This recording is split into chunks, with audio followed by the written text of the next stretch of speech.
What happens when your GPS leads you into the middle of werewolf territory during a blood moon ritual and you crash your car into their sacred altar? Jolene Seeley, a completely ordinary human accountant with zero knowledge of supernatural creatures, found out the hard way. One moment she was driving through what she thought was a scenic shortcut to her cousin's wedding.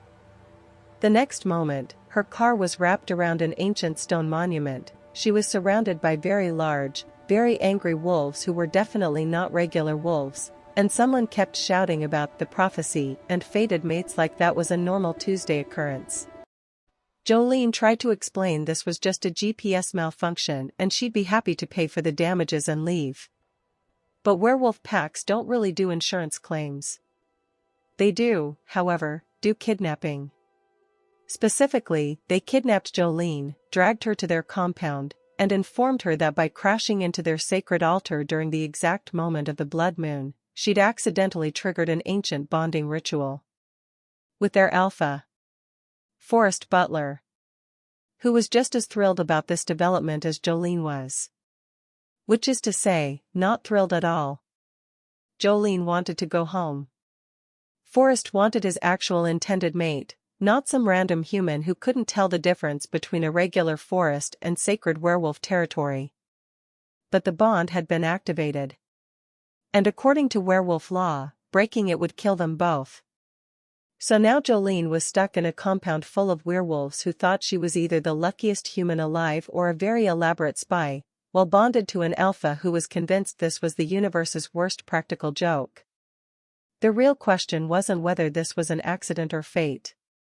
The real question was whether they'd kill each other before they figured it out. Think this is just a funny misunderstanding that gets resolved quickly? You're adorable.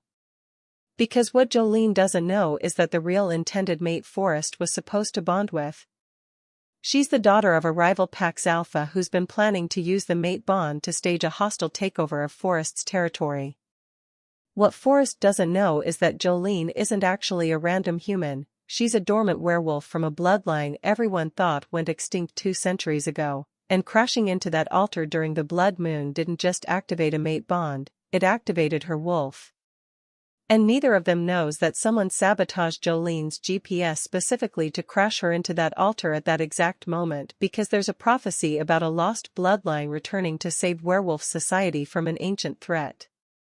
Hit subscribe, because this story is about to reveal that sometimes car accidents aren't accidents, sometimes kidnapping is the universe's aggressive matchmaking service, and sometimes becoming someone's fated mate is less about romance and more about surviving a supernatural conspiracy neither of you signed up for. The GPS said turn left.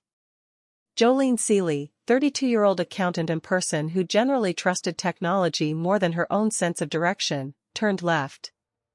This turned out to be a catastrophically bad decision. The road, if you could call it that, which Jolene was increasingly doubting, had gone from paved highway to gravel to dirt to is this even a road or just a deer path over the past 20 minutes. Her car, a sensible sedan designed for city driving and maybe the occasional suburban trip, was not enjoying the terrain. Neither was Jolene. In 300 feet, you will reach your destination, the GPS announced in its pleasant, lying voice. Jolene squinted through the windshield at the dense forest ahead. Her cousin's wedding venue was supposed to be a charming countryside estate with gardens and a gazebo. What she was seeing looked more like the setting for every horror film ever made. This can't be right, she muttered, slowing down. But the GPS insisted. And Jolene, who'd already spent 3 hours in traffic and really didn't want to be late to a wedding where she was a bridesmaid, made another catastrophically bad decision. She kept driving. The forest was getting darker despite it being only 7 in the evening. The trees pressed close to the narrow path, their branches creating a canopy that blocked most of the fading sunlight. Jolene's headlights cut through the growing darkness, illuminating a path that was becoming increasingly unsuitable for vehicle travel. You have arrived at your destination, the GPS announced cheerfully. Jolene looked around at the absolute middle of nowhere. This is not a wedding venue, she said to the GPS, which didn't care about her opinion. She was about to turn around, finally making a good decision, when she noticed the glow through the trees ahead. Lights. Lots of them. Maybe the venue was just past this last stretch of terrible road? Jolene crept forward, her car protesting every bump en route. The glow got brighter. She could hear something now. Chanting? Music? It was hard to tell over the sound of her car's suspension giving up on life. She rounded a curve and suddenly the forest opened into a massive clearing. There were definitely lights. Torches, specifically. Hundreds of them, arranged in a circle around a large stone altar that looked like it predated the invention of paved roads. There were also people. Lots of people. All wearing robes. All chanting. All standing in very precise formations around the altar. This was definitely not her cousin's wedding. Jolene's brain, which had been running on autopilot fueled by GPS directions and wedding anxiety, finally caught up to the situation. Wrong place. Very wrong place. Time to leave. She hit the brakes and started to reverse. That's when the deer jumped in front of her car. Except it wasn't a deer. It was much larger than a deer. And it had glowing eyes. And when Jolene swerved to avoid it, her car left the terrible path entirely and went careening into the clearing. Directly toward the stone altar.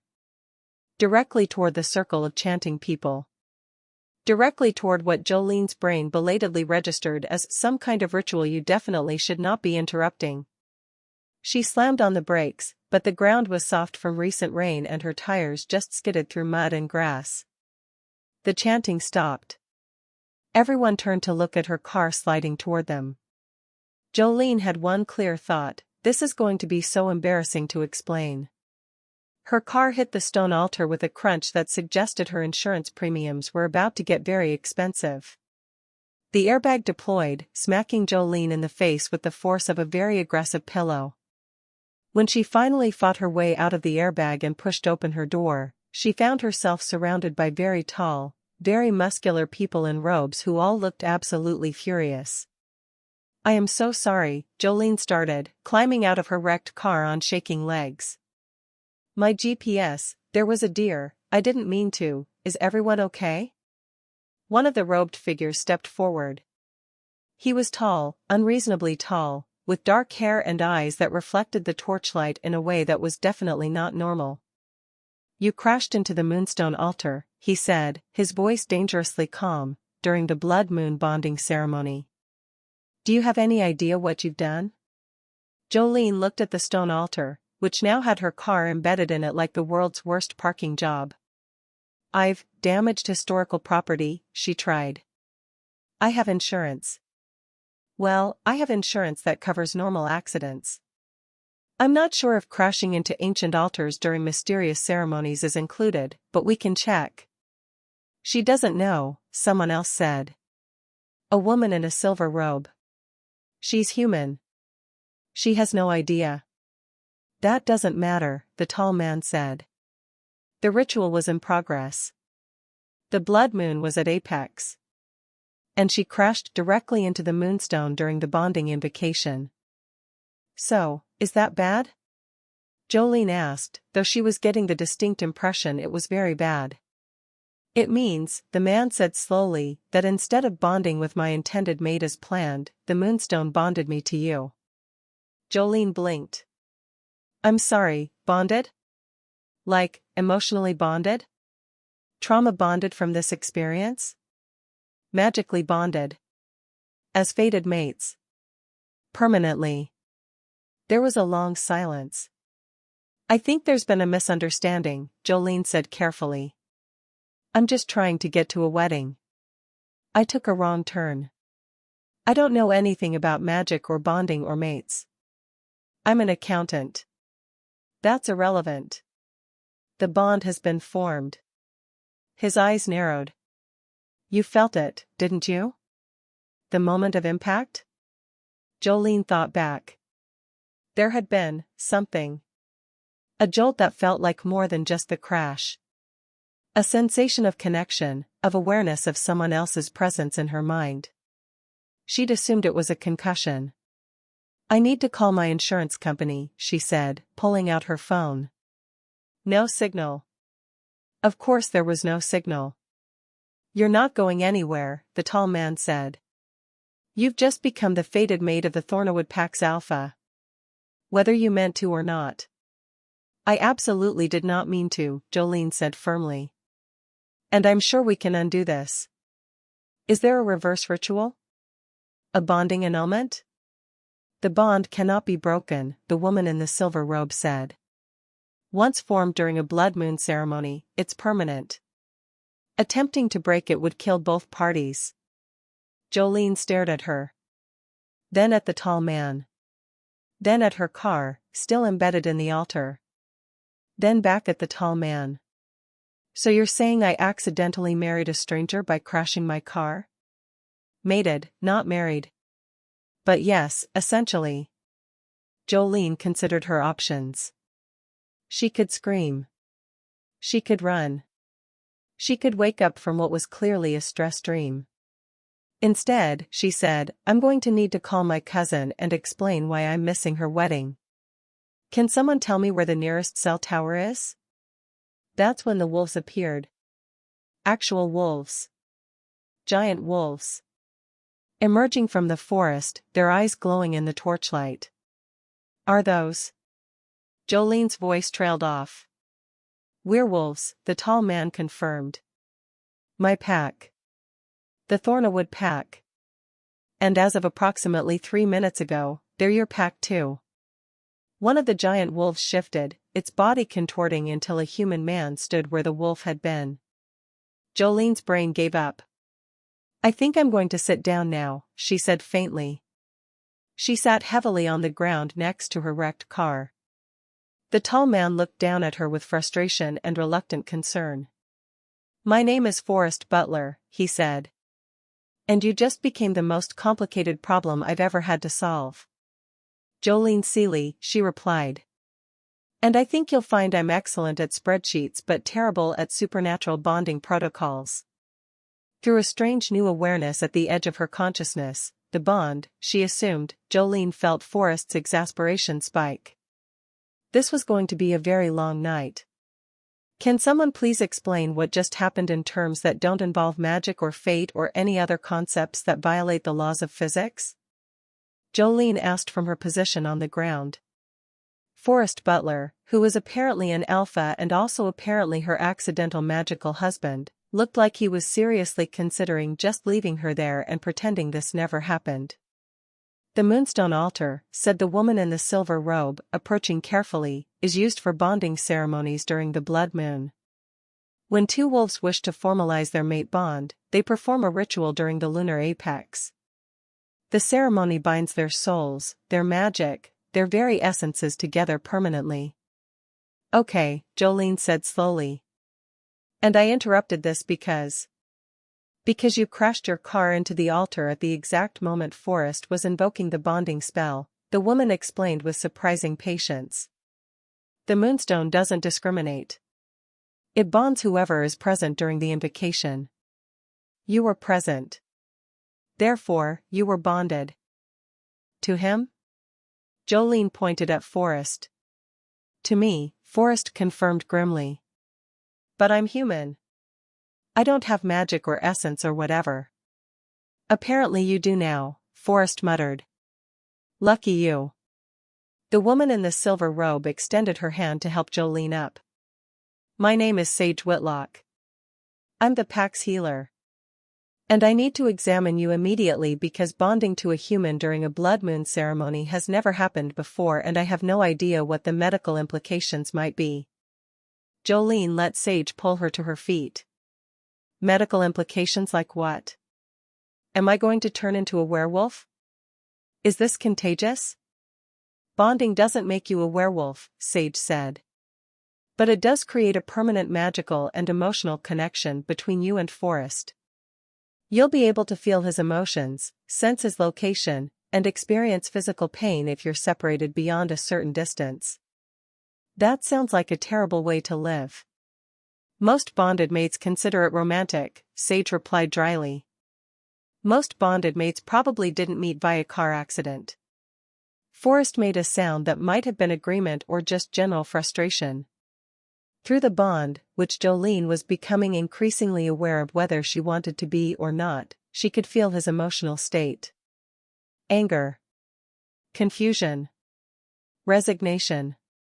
And underneath it all, a bone-deep exhaustion that suggested this was not the first major problem he'd dealt with recently. "What about your intended mate?" Jolene asked. "The person you were supposed to bond with?" For the first time, Forrest's expression shifted to something that looked almost like relief before he suppressed it. "Lyanna Thorne," he said. "Daughter of the Thorne Pax Alpha. The bonding was arranged as a political alliance between our packs." "Arranged," Jolene repeated. "You were having an arranged magical marriage?" "It's common practice among Pack Alphas. Strategic alliances strengthen territories, prevent conflicts, ensure stability." "And you were okay with this?" Through the bond, Jolene felt his honest answer before he spoke it: "No. Not even a little bit. But duty demanded it." Out loud, Forrest just said, "My personal feelings were irrelevant. The alliance was necessary." A commotion at the edge of the clearing drew everyone's attention. A woman was pushing through the crowd of robed werewolves, her face a mask of fury that would have been intimidating if Jolene wasn't already having the worst night of her life. "What happened?" the woman demanded. "Why did the ceremony fail? Why do I still feel unbonded?" "Lyanna," Forrest said, and through the bond Jolene felt his complicated tangle of emotions: guilt, relief, apprehension. "There was an accident." Lyanna's gaze landed on Jolene, then on the wrecked car embedded in the moonstone altar, then back on Jolene. "You," she said flatly. "You crashed into our bonding ceremony." "In my defense," Jolene said, "I had no idea it was a bonding ceremony. Or that werewolves existed. Or that crashing into rocks could result in magical marriages." "Matings," Forrest corrected automatically. "Whatever." Jolene's composure was starting to crack. "I was just trying to get to a wedding. A normal, human wedding with cake and dancing and absolutely zero magical implications. My GPS said turn left, so I turned left, and now apparently I'm magically bonded to a werewolf alpha and everyone's acting like this is my fault when really it's Google Maps' fault for having terrible directions." The clearing went silent. Sage was trying not to smile. Several of the pack members were openly staring. And Forrest was looking at Jolene like she was a particularly complicated puzzle he couldn't solve. Lyanna, however, looked calculating. "Forrest," she said, her voice suddenly very controlled, "may I speak with you privately?" They moved to the edge of the clearing, but thanks to the stupid bond, Jolene could feel Forrest's emotions even at that distance. His surprise. His growing anger. His shock at whatever Lyanna was telling him. When they returned, Forrest's expression was even grimmer than before. "This situation just became more complicated," he announced to the assembled pack. "Lyanna has informed me that there have been threats against Thornawood. Someone doesn't want our alliance with the Thorn Pack to succeed. Someone may have sabotaged this ceremony deliberately." "By making me crash my car?" Jolene asked skeptically. "By ensuring you crashed at precisely the right moment to interrupt the bonding," Forrest corrected. "The timing was too perfect. Your GPS malfunction, the deer that made you swerve, the exact angle of impact, all of it coordinated to prevent my bonding with Lyanna. That's insane. Who would go to that much trouble?" "Someone who benefits from preventing a Thornawood-Thorn alliance. Someone who wants our packs to remain separate and weak." Forrest's jaw was tight. "The question is, why did they choose you specifically as the disruption? And how did they know you'd be driving on this road at this exact time?" Jolene opened her mouth to argue that this was all paranoid conspiracy theory nonsense, but Sage interrupted. "We need to get Jolene to the compound immediately. The bond is new and unstable. She needs to be monitored." The healer gave Forrest a meaningful look. And you both need to stay within proximity until the bond settles. Separation this early could be dangerous. Define dangerous, Jolene said. Excruciating pain for both of you, possible magical backlash, potential bond fracture that could kill you both. Sage's tone was matter of fact.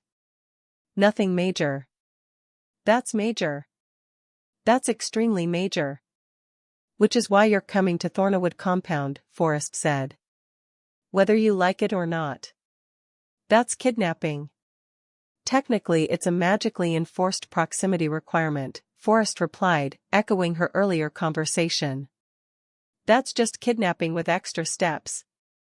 Through the bond, Jolene felt Forrest's reluctant amusement despite his frustration.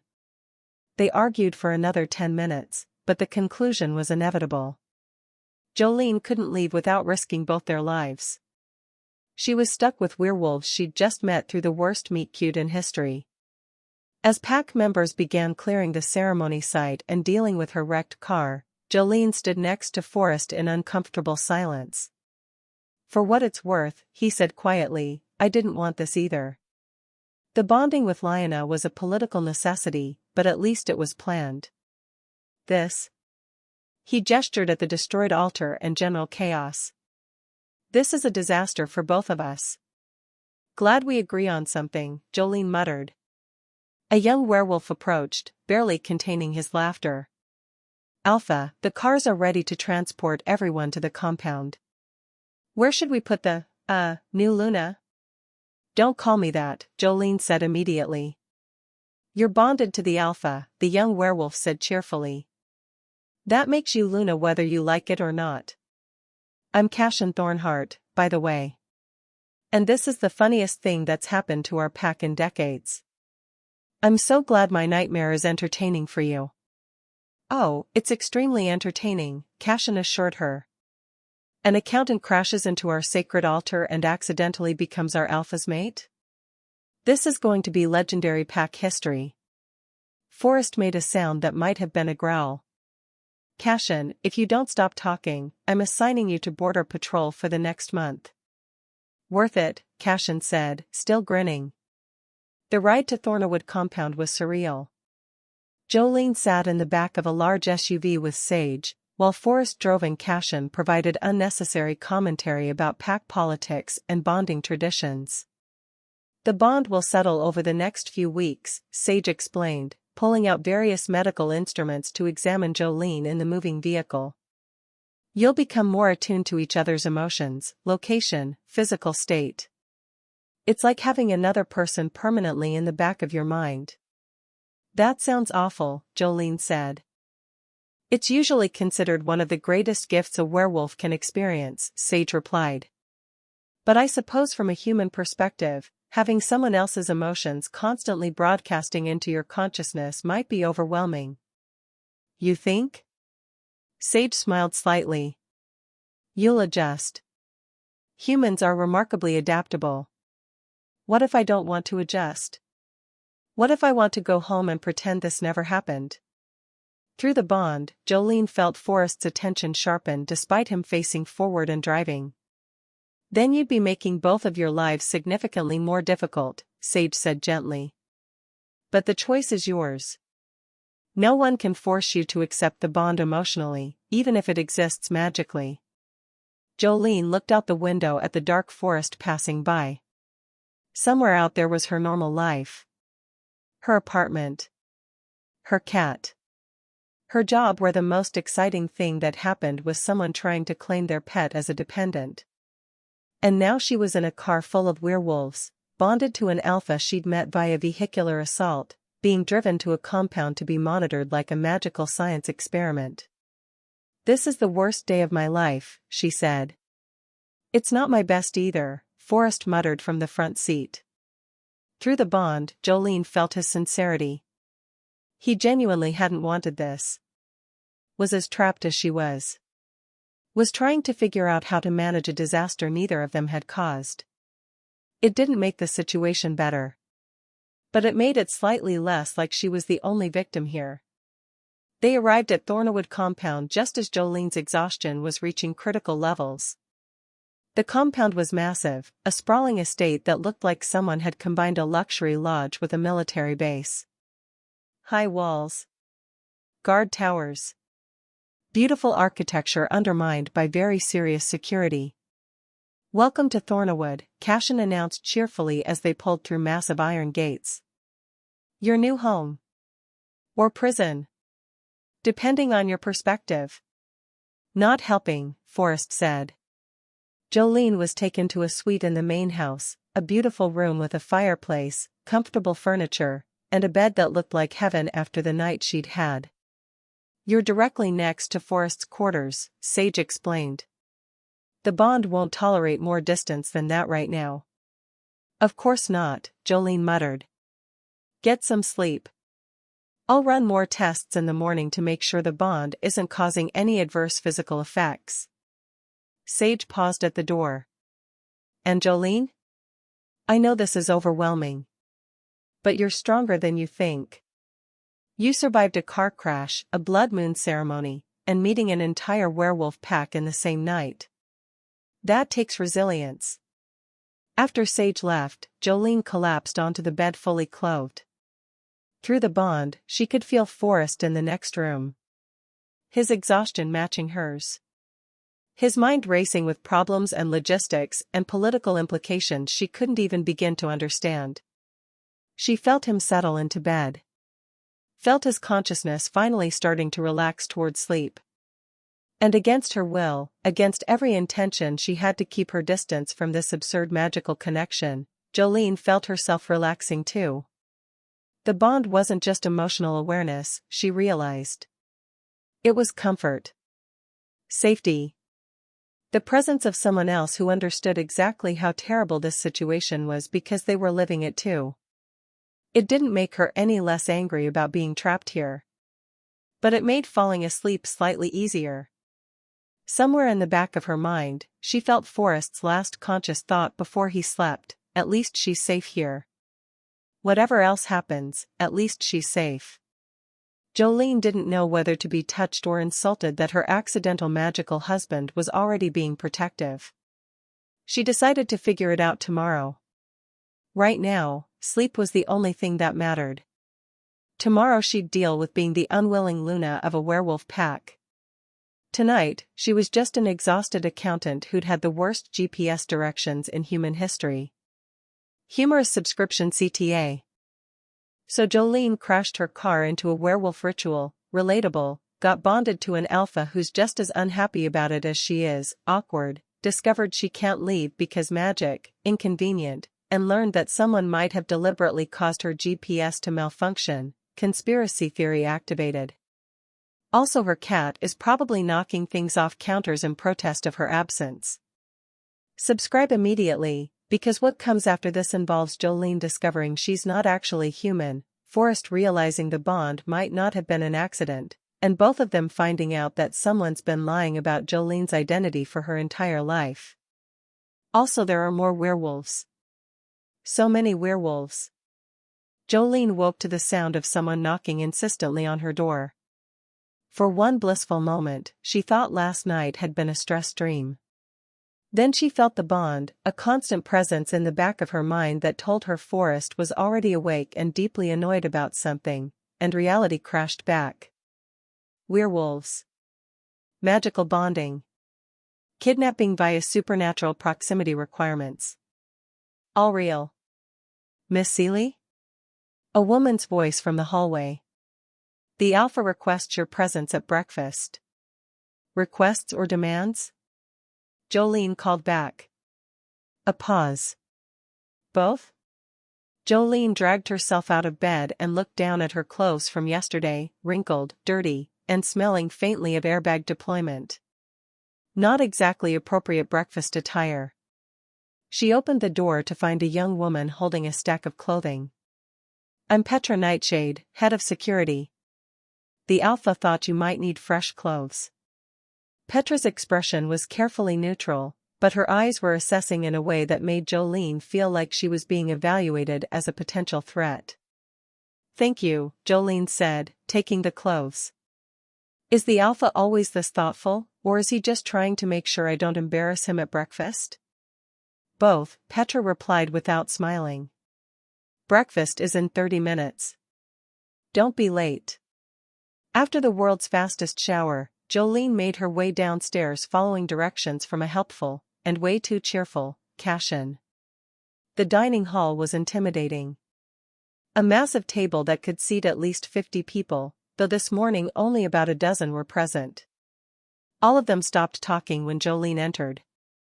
Forrest sat at the head of the table, looking far more put together than someone who'd had their entire bonding ceremony destroyed should look. He gestured to the empty seat beside him. "Join us," he said. Not quite a command, but not quite a request either. Jolene sat, acutely aware of every eye on her. "Everyone," Forrest announced, "this is Jolene Seeley. Due to unexpected circumstances, she's now bonded to me as mate and Luna of Thornawood Pack. I expect her to be treated with the same respect you'd show any Luna." The reactions varied. Some nodded acceptance. Others looked skeptical. Petra looked actively suspicious. A man sitting near Forrest, handsome, with sandy hair and an easy smile that somehow didn't reach his eyes, stood and extended his hand. "Kieran Ashford," he introduced himself. "Beta of Thornawood Pack and Forrest's longest-suffering friend. It's a pleasure to meet the woman who crashed into our sacred altar and caused complete chaos." "That's one way to put it," Jolene said, shaking his hand carefully.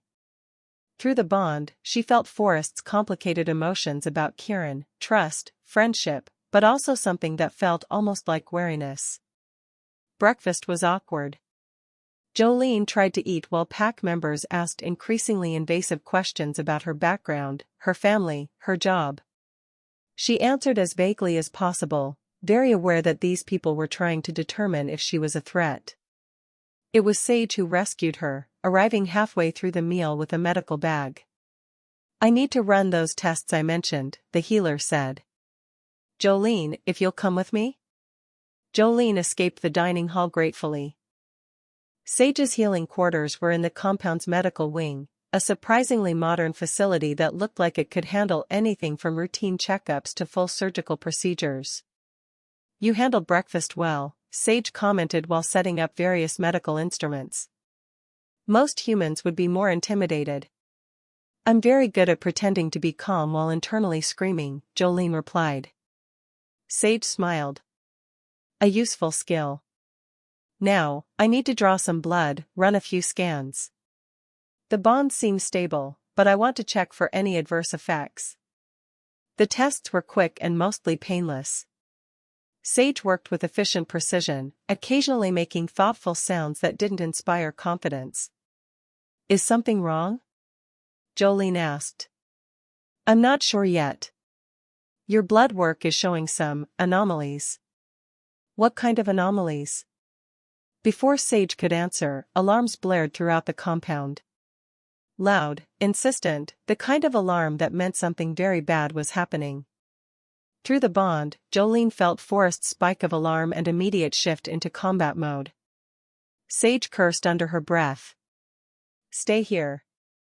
Lock the door. Don't leave until someone comes for you." "What's happening?" "Attack on the compound.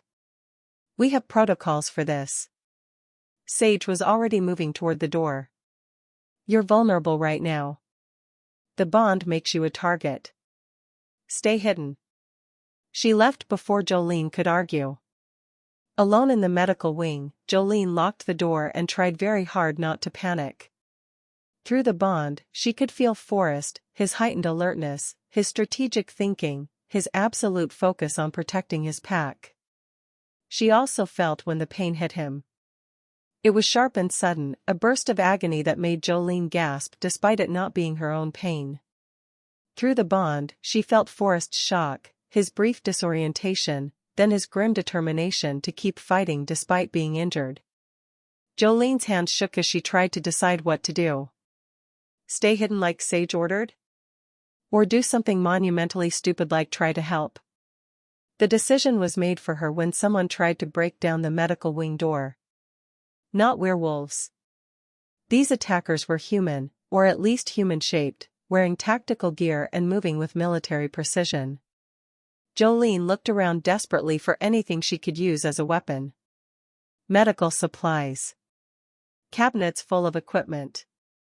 Nothing particularly useful for fighting trained operatives. The door was starting to give way. Through the bond, Jolene felt Forrest realize she was in danger.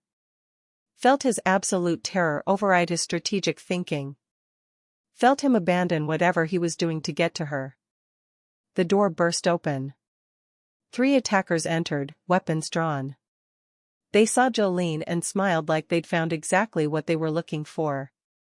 "The new Luna," one of them said. "Our employer will be very interested in meeting you." "I'm really not that interesting," Jolene said, backing up toward the medical cabinets. "I'm an accountant. I file taxes." "Very boring person." "Wrong target. You're bonded to the Thornawood Alpha. That makes you extremely interesting." They advanced on her, and Jolene did the only thing she could think of. She grabbed a tray of medical instruments and threw it at them. It was not an effective defensive strategy. One of the attackers caught the tray easily, laughing. "The employer said you'd be difficult." Guess they were wrong. That's when Forrest crashed through the medical wing window. Actually crashed through it. Glass shattering, body moving with inhuman speed and violence, shifting between human and wolf in ways that should have been impossible. He landed between Jolene and the attackers, and the sound that came from him was not even remotely human. The fight was brutal and fast. Forrest moved with lethal efficiency, taking down 2 attackers before they could even react. The third managed to get off a shot that hit Forrest in the shoulder, the injury Jolene had felt through the bond earlier. But wounded or not, Forrest was terrifying when protecting his mate. The third attacker went down hard. When it was over, Forrest turned to Jolene, his eyes still more wolf than human, checking her for injuries with hands that were slightly clawed. "Are you hurt?" His voice was rough, barely controlled. "No. I'm okay." "But you're not." Jolene reached toward his bleeding shoulder. "You need." "I'm fine." But through the bond, she felt his pain, his exhaustion, his desperate relief that she was safe. More pack members arrived, Kieran, Petra, Cashin, and others. They secured the unconscious attackers and began damage control. "Who were they?" Forrest demanded. "Mercenaries," Petra reported after a quick search of their gear. "Hired to kidnap the Luna specifically." "Someone wants her, Forrest." "Over my dead body," Forrest said flatly. "That might be the idea," Kieran said quietly. "Attack the compound, injure you, kidnap your mate. It's a strategy designed to destabilize Thornawood completely." Sage returned and immediately started treating Forrest's shoulder despite his protests. While the healer worked, she pulled Jolene aside. "We need to talk," Sage said urgently. "About your blood work." "About what I found." "Can it wait until we're not dealing with an active security crisis?" Jolene asked. "No. Because what I found might explain why someone just tried to kidnap you specifically." Sage's expression was grave. "Jolene, you're not entirely human. There's dormant werewolf DNA in your system. Very old DNA.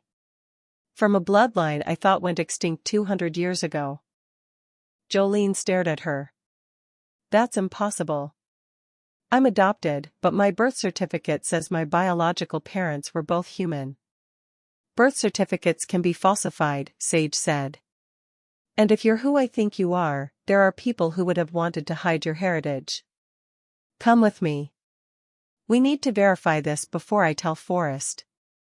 They retreated to Sage's private lab, leaving the others to deal with the aftermath of the attack. Sage ran more tests, cross-referencing genetic markers with databases that Jolene didn't even know existed. With each result, the healer's expression grew more shocked. "It's confirmed," Sage finally said. You carry the genetic markers of the Silvercrest bloodline. And that means what exactly? The Silvercrest wolves were an ancient family that vanished mysteriously 2 centuries ago. They had unique abilities. They could neutralize dark magic, sense magical manipulation, and bond with any werewolf regardless of pack lineage. So that's why the bonding worked, Jolene said, understanding dawning. The blood moon ceremony bonded me to Forrest because I'm actually part werewolf? Not just part. You're full Silvercrest, just dormant. Your wolf has been suppressed your entire life, probably through magical means. Sage pulled up historical records on her computer. The Silvercrest bloodline was thought to be completely destroyed. If you're alive and carry their abilities, there are people who would do anything to control you or eliminate you. This is insane. I'm an accountant from Cleveland. I'm not some magical werewolf from an extinct bloodline. Your adoptive parents, did they ever mention anything unusual about your adoption? Anything strange? Jolene thought back. Her adoption had always been a closed adoption. No information about her birth parents. No medical history. Her adoptive parents had loved her, raised her normally, never mentioned anything supernatural. But there had been one thing. A woman who'd visited when Jolene was a child. A woman her parents had been afraid of. A woman who'd asked strange questions about Jolene's dreams, her nightmares, whether she'd ever felt different from other children. There was someone, Jolene said slowly. When I was maybe 8 years old. A woman came to our house. My parents were terrified of her. They sent me to my room, but I listened from the stairs. She said something about the bloodline and keeping her hidden. My parents told her to leave and never come back. Did you catch her name? Mirabelle something. Mirabelle Corvax? Sage's face went pale. Corvax isn't a pack name. It's an old title. The Keepers of Prophecy. They were seers who tracked bloodlines and destiny. Before they could discuss it further, Forrest appeared in the lab doorway, his shoulder bandaged but still bleeding through. What's going on? He demanded. Sage, why did you pull Jolene away from? He stopped when he saw their expressions. Tell me, he said. Sage explained everything, the genetic markers, the Silvercrest bloodline, the implications of Jolene's heritage. Forrest listened in silence, his expression becoming progressively more grim. Through the bond, Jolene felt his racing thoughts, his growing suspicion, his anger at whoever had hidden this from both of them. So the bonding wasn't random, he finally said. Someone knew what Jolene was. Someone arranged for her to crash into that ceremony at precisely the right moment. The GPS malfunction, Jolene said. The deer that made me swerve. The timing of the crash during the blood moon apex. None of it was accidental. Someone wanted you bonded to me, Forrest said. Someone who knew you were Silvercrest and wanted to activate your bloodline. The question is why? And who? Kieran added from the doorway. He must have followed Forrest. Who benefits from a Silvercrest wolf being bonded to the Thornawood Alpha? Or who's threatened by it, Petra said, appearing behind Kieran. The Silvercrest bloodline could neutralize dark magic. If there's dark magic being used in pack politics, then Jolene is either the most valuable asset or the most dangerous threat in werewolf society, Forrest finished. Depending on who you ask. Jolene sat down heavily, her mind reeling. So I'm not human. I'm not just randomly bonded to you. My entire life has been, what? A lie? A cover-up? A protection, Sage corrected gently. If the Silvercrest bloodline was being hunted 2 centuries ago, hiding you among humans where no werewolf would think to look makes sense. Your adoptive parents probably didn't even know what they were protecting. Just that they needed to keep you hidden. Through the bond, Jolene felt Forrest's surge of protective fury. His absolute certainty that whoever had put her in danger would pay for it. We need to find out who Mirabelle Corvax is and why she approached you as a child, Forrest decided. And we need to figure out who orchestrated the crash before they make another move. They already made another move, Petra pointed out. They attacked the compound and tried to kidnap Jolene. I'd say they're not being subtle anymore. Then neither are we, Forrest said. Double security around Jolene. No one in or out of the compound without full clearance. And someone find me everything we have on the Silvercrest bloodline and the Corvax Seers. If this is connected to an old prophecy or bloodline war, I want to know about it. As pack members scattered to follow orders, Jolene sat in the lab trying to process her new reality. Not human. Secret werewolf. Extinct bloodline. Magical conspiracy. And bonded to an alpha who was just as trapped in this as she was. Through the bond, she felt Forrest's attention turn to her. Felt his concern beneath his strategic planning. Are you okay? He asked quietly once they were alone. I have no idea, Jolene admitted. Yesterday I was an accountant driving to a wedding. Today I'm apparently a magical werewolf from a bloodline everyone thought was extinct, bonded to an alpha I barely know, and someone's trying to kidnap me for reasons we don't understand. So no, I'm probably not okay. But I'm functional. Which is better than the alternative. Through the bond, she felt his reluctant respect for her resilience. For what it's worth, Forrest said, you're handling this better than most wolves would. Finding out your entire life was built on lies and supernatural conspiracies isn't easy. I'm very good at compartmentalizing, Jolene replied. It's a useful accounting skill. Panic about existential identity crisis later, focus on immediate problems now. What's your immediate problem? I still need to call my cousin and explain why I missed her wedding. Also, someone needs to feed my cat. And I should probably figure out how to access this supposedly dormant werewolf side of myself before whoever's hunting me shows up again. Forrest almost smiled. We can handle all of that. The cat first, though.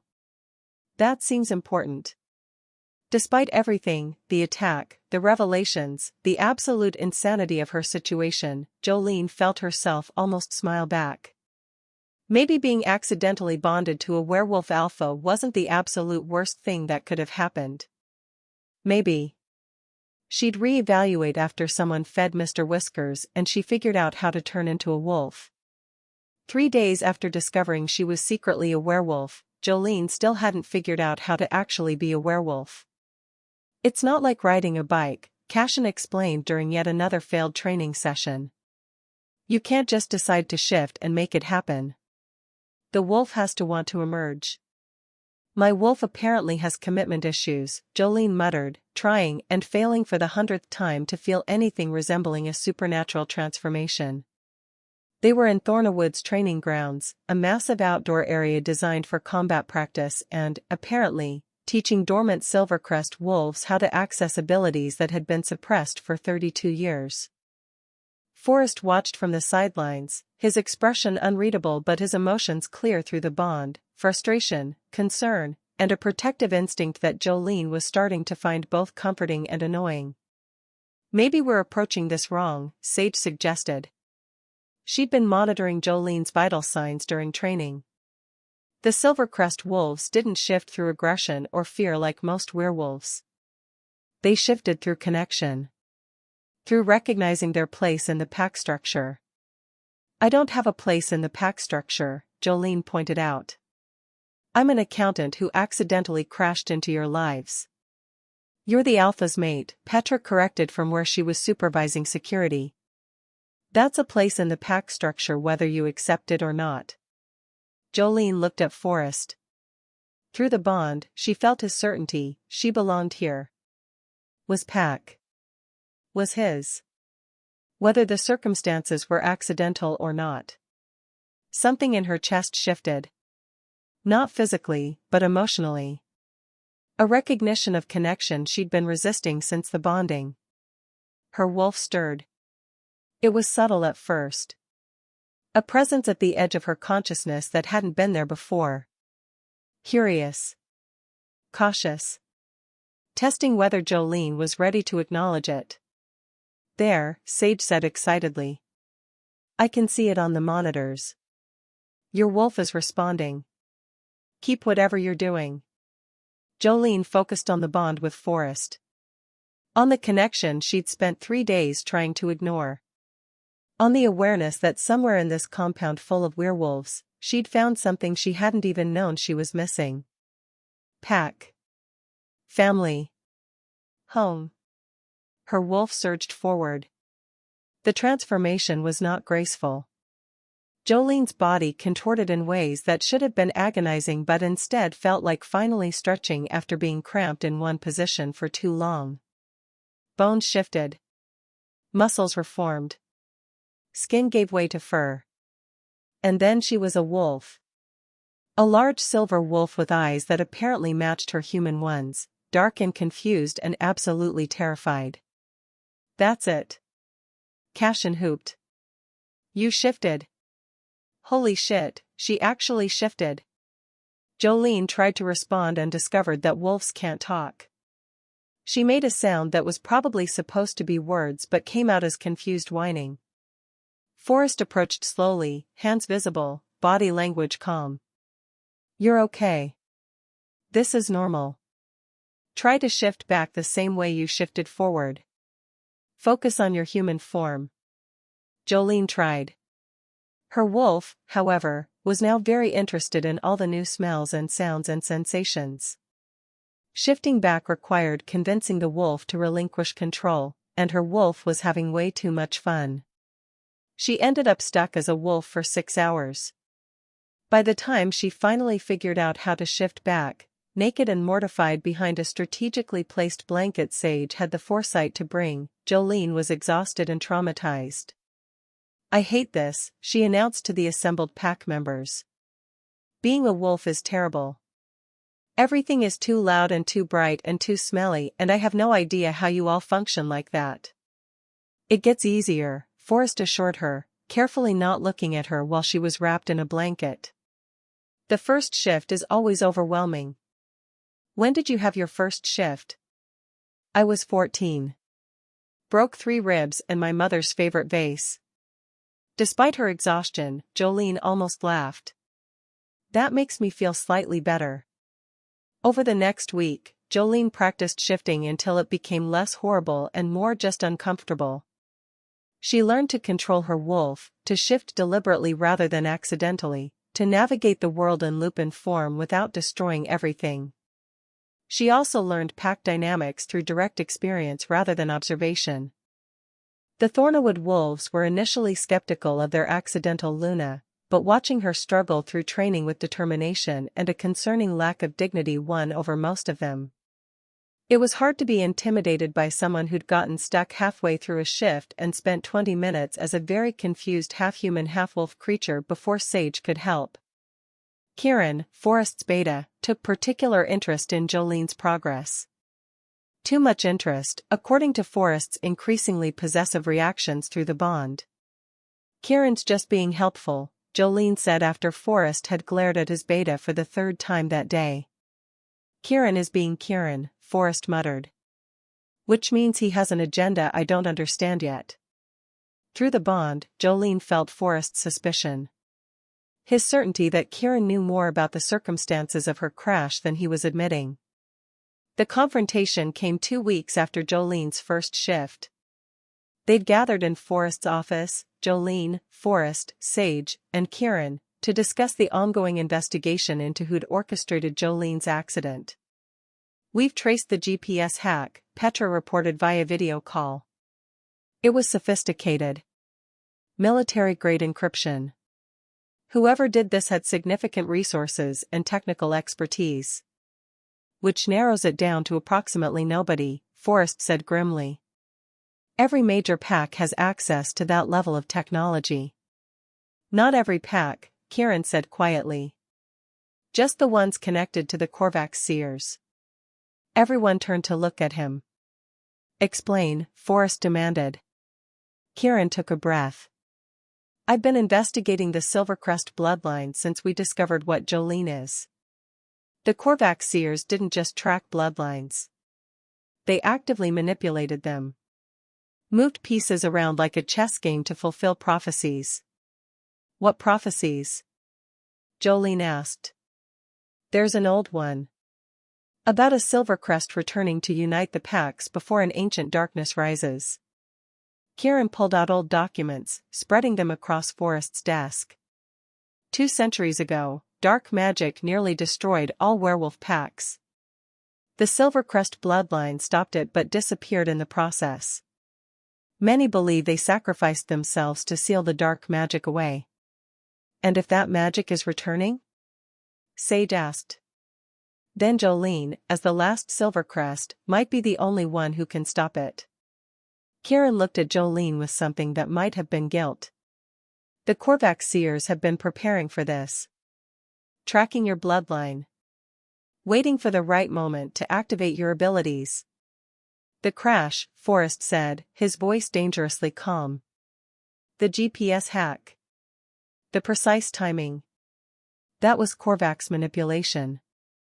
Yes, Kieran admitted. And you knew about this how? Through the bond, Jolene felt Forrest's growing fury before Kieran even answered. Because I'm the one who caused it, Kieran said. I sabotaged Jolene's GPS. I made sure she crashed into that altar at exactly the right moment during the blood moon ceremony. The office went absolutely silent. Forrest moved with inhuman speed, slamming Kieran against the wall, his hand around his beta's throat. You did this, Forrest snarled. You deliberately bonded me to someone without my consent. You manipulated us both. To save your life. Kieran gasped. Lyanna was going to kill you, Forrest. Her father planned a hostile takeover. The bonding ceremony was supposed to give her access to pack bonds, pack magic. She would have destroyed Thornawood from the inside. So you decided to bond me to a random human instead? Not random. Silvercrest. Kieran's voice was strained but steady. I've known what Jolene was for years. I've been tracking her, protecting her from a distance, waiting for the right moment to bring her heritage forward. The prophecy says a Silvercrest will save the packs. I made sure you'd be bonded to the one person who could actually protect you instead of destroy you. Forrest released Kieran, stepping back with barely controlled violence. You took away our choices. Both of our choices. I saved your lives, Kieran said. Whether you appreciate it or not. Get out, Forrest ordered. You're banished from Thornawood. Effective immediately. Forrest. Out. The command carried alpha authority that made even Jolene flinch despite not being the target. Kieran left without another word. When they were alone, Forrest turned to Jolene. Through the bond, she felt his rage, his hurt at the betrayal, his guilt that she'd been dragged into this. I'm sorry, he said. You were manipulated into this bond. If I'd known. You would have done what? Jolene interrupted. Stopped your own beta from saving your life? Rejected a bond that might be the only thing preventing both of us from dying? You deserved a choice. So did you. We both got screwed by someone who thought he knew better. Jolene sat down heavily. But here's the thing, Kieran's not entirely wrong. Lyanna was planning to kill you. I can neutralize dark magic that apparently wants to destroy werewolf society. The bond might have been manipulated, but it's still real. We're still stuck with it. You sound remarkably calm about this. I'm compartmentalizing again. Panic about the betrayal later, focus on the immediate problem now. Jolene looked at the documents Kieran had left behind. What's this about dark magic returning? About a prophecy? Sage, who'd remained quiet during the confrontation, pulled out more historical records. According to these texts, a werewolf named Caspian Devereaux turned to forbidden magic 200 years ago. He nearly destroyed all the packs before the Silvercrest bloodline stopped him. But they didn't kill him. They sealed him away, using their abilities to contain his power. Let me guess, Jolene said. The seal is weakening. More than weakening. It's breaking. We've had reports from multiple territories, wolves falling ill with no natural cause, shadows that move on their own, reality distortions that shouldn't be possible. Sage's expression was grim. Caspian is trying to return. And without the Silvercrest bloodline to maintain the seal. He'll succeed, Jolene finished. Which is why someone manipulated me into bonding with Forrest. To activate my dormant abilities. And to give you a pack, Forrest added. Silvercrest wolves were powerful alone, but their abilities amplified when connected to a pack structure. Through our bond, you have access to Thornawood's collective strength. Jolene rubbed her temples, feeling a headache building. So I went from accountant to magical werewolf to prophesied savior of supernatural society in the span of 2 weeks. That's got to be some kind of record. You don't have to accept this role, Forrest said quietly. The bond is permanent, but what you do with your abilities is your choice. Through the bond, Jolene felt his sincerity. He wouldn't force her. Wouldn't demand she fight a battle she never asked for. But she could also feel his hope. His growing certainty that maybe the bond wasn't just manipulation. Maybe it was something more. What happens if I don't fight? Jolene asked. If I just go back to my normal life and pretend ancient dark magic isn't my problem? Caspian returns, Sage said bluntly. Destroys the packs. Probably spreads to human society too. Forbidden magic doesn't stop at supernatural boundaries. So no pressure then. None at all, Forrest agreed with grim humor. Jolene made her decision. The same decision she'd been making every day since the crash, stay. Learn. Accept what she couldn't change and work with what she could. Fine. I'll be your prophesied Silvercrest savior. But I'm doing it my way, with full transparency, and someone better start teaching me how to actually use these abilities for something other than seeing dark magic I can't do anything about yet. Relief flooded through the bond from Forrest. We start training tomorrow, he said. Advanced abilities, combat magic, everything you'll need to face Caspian if, when, he manifests. Great. More training. My favorite. Jolene stood. Right now, I need about 12 hours of sleep and possibly an entire pizza. Being a magical werewolf is exhausting. As she headed for the door, Forrest called after her. Jolene? Thank you. For staying. For choosing this even when you didn't have to. Through the bond, she felt what he couldn't quite say, thank you for choosing me. You're welcome, she replied. Now stop being emotionally vulnerable and order that pizza. I'm starving.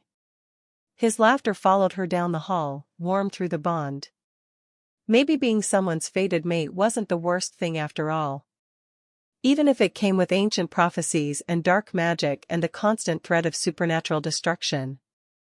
At least there was pizza. So Jolene discovered she's a prophesied werewolf savior, no big deal, got betrayed by the guy who orchestrated her car crash, trust issues intensifying, learned that ancient evil is trying to return and she's the only one who can stop it, typical Tuesday, and still hasn't properly processed any of this because she's too busy learning to be a werewolf. Also Forrest is developing actual feelings for her beyond annoying magical obligation, which is adorable and inconvenient. Subscribe now, because what comes next involves Jolene's abilities fully manifesting at the worst possible moment, a confrontation with the dark magic that wants to kill everyone, and both of them finally admitting that maybe this accidental mate bond is becoming something real. 6 weeks after the crash, Jolene could shift without destroying her clothes, most of the time, sense dark magic from a distance, unfortunately, and navigate pack politics with the skill of someone who'd spent her career dealing with difficult tax audits, surprisingly transferable skills. What she couldn't do was sleep. The nightmares had started a week ago. Shadows that moved with malevolent intent. A voice that promised power and destruction in equal measure. And always, the sensation of something ancient and hungry trying to break through barriers that were wearing thin. Caspian, Sage confirmed after Jolene described the dreams. He's reaching out through the weakening seal. Trying to influence you before he fully manifests. Can he do that? Just invade my dreams? The Silvercrest bloodline maintained his prison for 2 centuries. He's obsessed with your family. Hates you for containing him. Wants to corrupt you as revenge. Sage's expression was troubled. The nightmares will get worse as the seal weakens. They did. By the time Jolene had been at Thornawood for 2 months, she was barely sleeping 3 hours a night. The exhaustion was affecting her training, her concentration, her ability to function. Forrest noticed because of course he noticed. The bond made hiding things from each other nearly impossible. You need to sleep, he said one night after finding Jolene in the compound's library at 3 a.m. I need to not have a psychotic ancient dark magic user hijacking my subconscious, Jolene countered. But we don't always get what we want. Through the bond, Forrest felt her exhaustion, her fear, her stubborn determination to handle this alone. There are techniques for blocking magical intrusion during sleep, he said. I can teach you. Great. Add it to the list of supernatural skills I need to master. Forrest sat down across from her. Or I could just stay with you. The mate bond creates a protective barrier. If I'm close enough, Caspian can't reach you as easily. You want to sleep in my room? I want you to actually sleep instead of being terrorized by a dark magic user every night. Forrest's tone was matter-of-fact, but through the bond, Jolene felt his genuine concern. Your choice. But I'm offering. She accepted. It should have been awkward, the two of them sharing space, navigating the intimacy of sleep without the intimacy of a real relationship. But the bond made it natural. Comfortable. And for the first time in weeks, Jolene slept through the night without nightmares. When she woke, Forrest was already up, sitting in a chair by the window, working on pack paperwork. You stayed the whole night, she said. You slept the whole night, he replied. First time in weeks according to the bond. So yes, I stayed. Through the bond, Jolene felt his satisfaction at having helped. His growing protectiveness that went beyond just mate bond instinct. Thank you, she said quietly. You're welcome. They fell into a new routine. Days spent training and managing pack business. Nights with Forrest close enough to keep the nightmares at bay. And slowly, the bond that had started as magical obligation was becoming something more. Jolene tried very hard not to think about what that meant. Then the dark magic manifested in physical form. It started with wolves falling ill. 3 members of Thornawood pack collapsed during routine patrols, their bodies racked with seizures, their eyes black with corruption. Sage worked frantically to treat them, but nothing worked. The dark magic was too advanced, too entrenched. I can see it, Jolene said, standing over one of the affected wolves. To her Silvercrest senses, the corruption looked like black threads winding through the wolf's energy system. I can see exactly what it's doing. I just don't know how to stop it. Your bloodline could neutralize dark magic on contact, Sage reminded her. Try touching him. Will your abilities to counteract the corruption? Jolene placed her hand on the wolf's chest and concentrated. Her Silvercrest abilities responded immediately.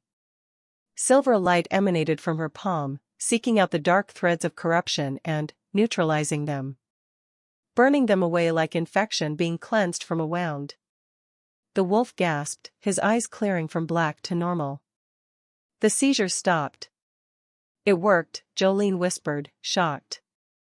Do the others, Forrest ordered. She treated all 3 wolves, exhausting herself completely but saving their lives.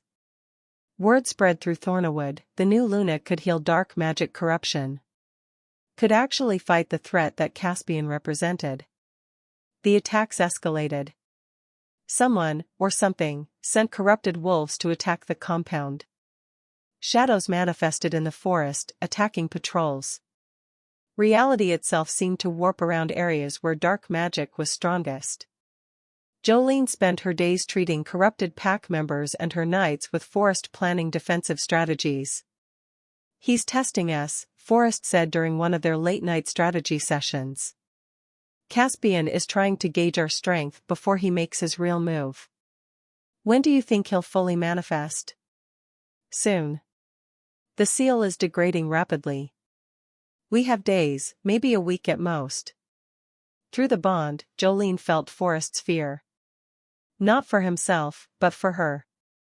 For the pack. For everyone who'd be in danger when Caspian finally broke free. "We need to talk about what happens if I can't stop him," Jolene said quietly. "You will stop him. But what if I don't? What if my abilities aren't enough?" Forrest was quiet for a long moment. "Then we fight anyway. Together. The pack, the bond, everything we have. We don't give up." Through the bond, Jolene felt his absolute certainty. His refusal to even consider failure. "You're very stubborn," she observed. "So are you. It's why we work." The words hung between them, heavy with meaning neither was quite ready to acknowledge. "Are we working?" Jolene asked. "This bond that started as an accident, as manipulation, is it actually working? What do you think?" Through the bond, Jolene felt Forrest's emotions clearly. His growing attachment. His respect for her strength. His genuine affection had nothing to do with magical obligation. "I think it's complicated," she said. "I think we're both trying to figure out what's real versus what's just bond influence." "Then let me make it simple."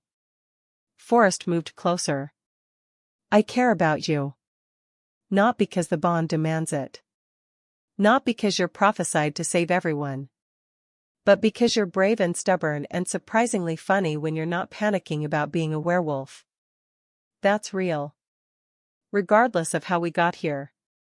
Through the bond, Jolene felt his honesty.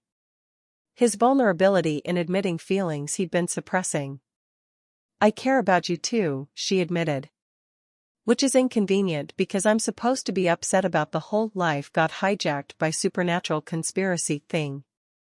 You can be both upset and care about me. Humans are complex that way. So are werewolves, apparently." The moment was interrupted by alarms. Again. "Because you can't win," Caspian said conversationally. "Even if you neutralize my magic, even if you somehow manage to seal me away again, I'll just return. I'm immortal. Patient. And you're just a girl who learned she was a werewolf 2 months ago." "True," Jolene agreed. "But I have something you don't." "And what's that?" Through the bond, she drew on Forrest's strength. On Thornawood Pack's collective power. On the connection that had formed over 2 months of training and fighting and learning to trust. "A pack," Jolene said.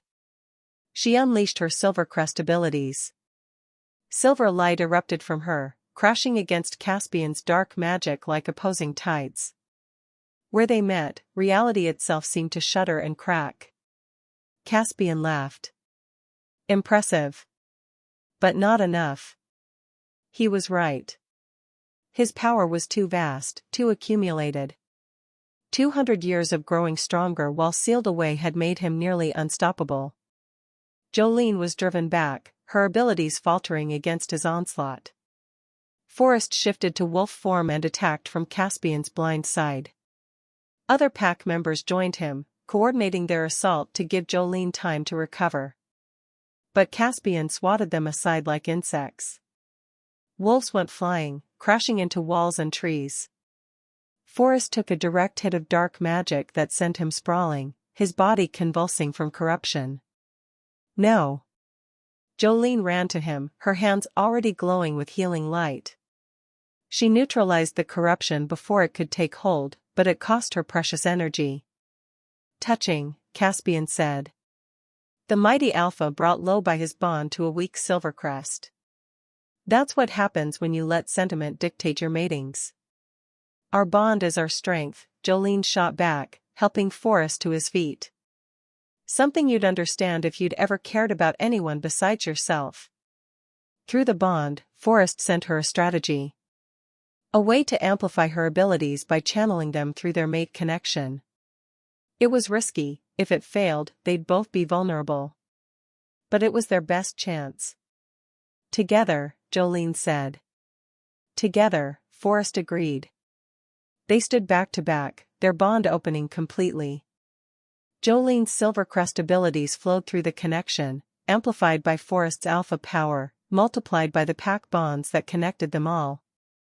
The silver light that erupted was blinding. Caspian actually staggered back, his dark magic faltering for the first time. Impossible, he hissed. A Silvercrest bonded to an alpha shouldn't be this powerful. The prophecy said nothing about. He stopped, realization dawning. You're not just bonded, he said slowly. You're true mates. Actual fated matches, not just magical arrangement. The bond amplifies your power because it's real. Yeah, Jolene said, pushing more power through the connection.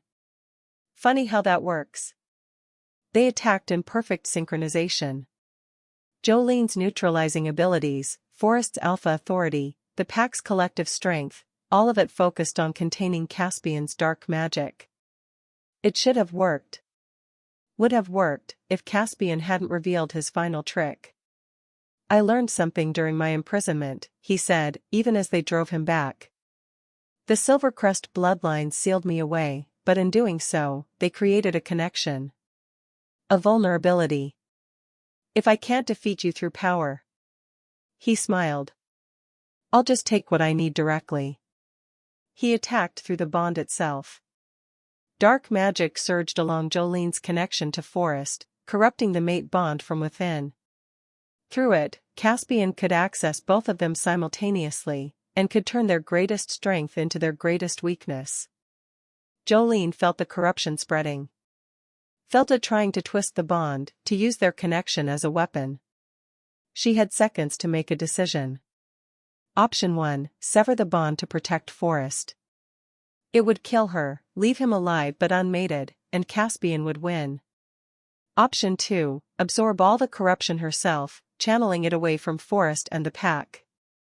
It would corrupt her completely, but might buy them time to seal Caspian again. Option 3, trust the bond completely. Open it wider, let Caspian's corruption flow through, and hope that their connection was strong enough to neutralize it. Through the bond, Forrest realized what she was considering. Don't you dare, he said. Don't sacrifice yourself. We fight together or not at all. If I don't. Together, he insisted. Option 3. We trust the bond. We trust each other. Jolene made her choice. She opened the bond completely, wider than she'd ever risked before. Let Caspian's corruption flow in. Let it try to destroy what she and Forrest had built. And the mate bond, that connection forged in accident and strengthened through choice, did something unexpected. It transformed corruption. The dark magic that Caspian sent through was neutralized by the bond itself, purified by the connection between true mates, rendered harmless by love that had been strong enough to survive manipulation and conspiracy. Caspian screamed. His own attack had backfired, the corruption he'd sent rebounding on him, amplified by the mate bond he'd tried to exploit. Jolene didn't hesitate. She channeled every ounce of Silvercrest power she had, amplified by Forrest and the pack, focused through the purifying bond. Silver light consumed Caspian completely.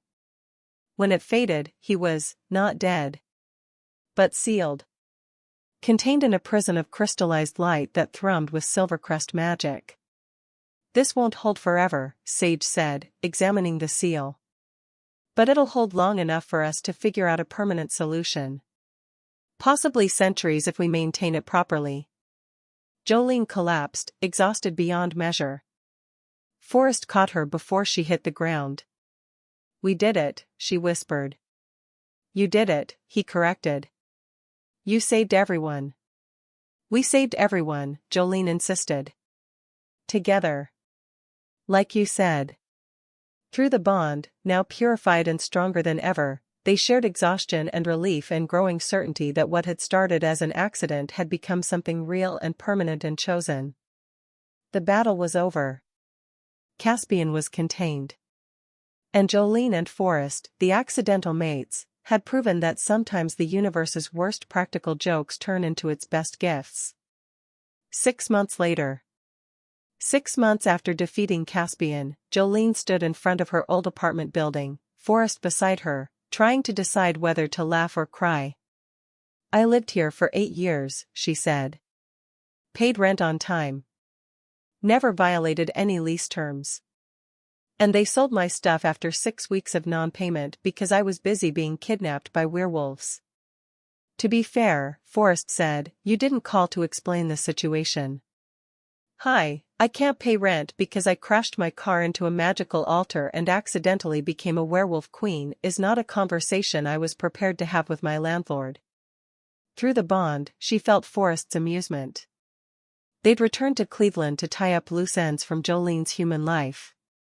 Cancel accounts, collect what belongings the landlord hadn't sold, explain her sudden disappearance to confused friends and family. The explanations had been creative. "I joined a remote commune worked for most people. I fell in love and moved worked for her romantic cousin. None of your business worked for her nosy neighbor. The only person who knew the whole truth was her adoptive mother, who'd taken the 'by the way, I'm actually a werewolf' conversation surprisingly well. I always knew you were special," her mother had said. "Though I assumed it was your exceptional tax preparation skills, not supernatural abilities." Now Jolene stood outside her old life, literally and figuratively, preparing to collect the last pieces of her human existence. Including Mr. Whiskers, who'd been staying with her neighbor and was apparently thriving on the extra attention. "He's gotten fat," Jolene observed when the neighbor returned her cat. "He's gotten loved," the neighbor corrected. "Are you sure you want to take him back? He seems happy here."